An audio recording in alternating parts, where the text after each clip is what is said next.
What happens when we sneeze in space? Well, let's try. Okay, I'll get myself set.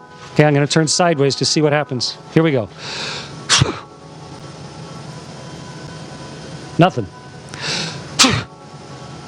Oh, maybe I'm rotating a tiny bit.